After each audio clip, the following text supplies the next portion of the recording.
कौन अनुच्छेद हमें यह जानकारी देता है प्रधानमंत्री और अन्य मंत्रियों की नियुक्ति भारत के राष्ट्रपति करेंगे? 75 का क्लाउज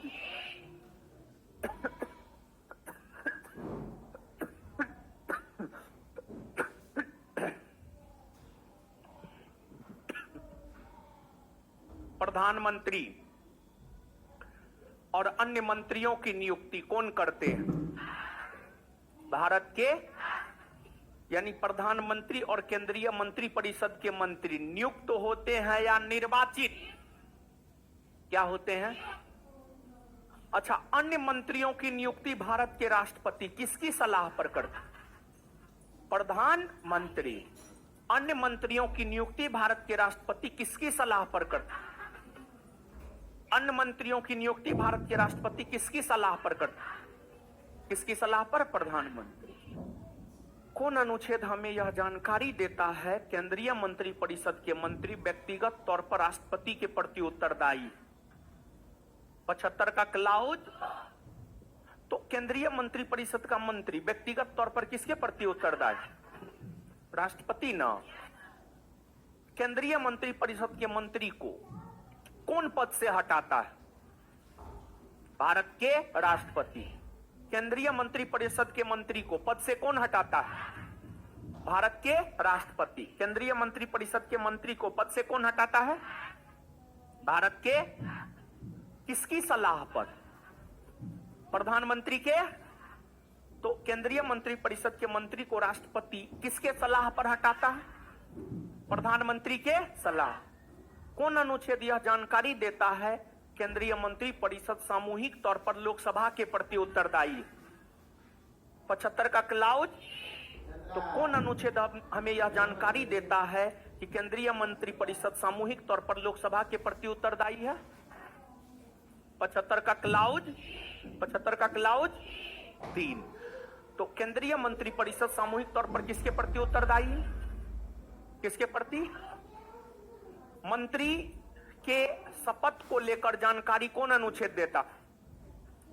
75 का क्लाउज। मंत्री के शपथ को लेकर जानकारी कौन अनुच्छेद देता है? 75 का क्लाउज। और कौन अनुच्छेद हमें यह जानकारी देता है अगर कोई मंत्री किसी भी सदन का सदस्य नहीं है तो 6 माह के भीतर उसे किसी भी सदन की सदस्यता लेनी पड़ेगी, नहीं तो उसका मंत्री पद चला जाएगा। 75 का क्लाउज। यह जानकारी कौन अनुच्छेद देता है? 75 का क्लाउज। मंत्री बनने के लिए कौन सदन का सदस्य होना चाहिए? दोनों में से अगर नहीं भी है कोई व्यक्ति तो फिर भी मंत्री बन सकता है। कितने माह तक? 6 माह के भीतर कौन सदन की सदस्यता लेनी पड़ेगी? दोनों में से कोई भी। मंत्रियों के वेतन को लेकर जानकारी कौन अनुच्छेद देता है? कौन अनुच्छेद देता है? मंत्रियों के वेतन को लेकर जानकारी कौन अनुच्छेद देता है? अच्छा, जो मंत्री होते हैं वो क्या दोनों सदन में बोल सकते हैं, बैठ सकते हैं? लेकिन क्या वे दोनों सदन में मतदान करेंगे? नहीं ना। मंत्री मतदान कौन सदन में करेगा? जिस सदन का वो सदस्य होगा। मंत्री मतदान कौन सदन में करेगा? जिस सदन का वो मंत्री मतदान कौन सदन में करेगा? जिस सदन का वो। क्लियर है ये बात? इसके बाद भारत सरकार के कार्य संचालन को लेकर जानकारी कौन अनुच्छेद देता है?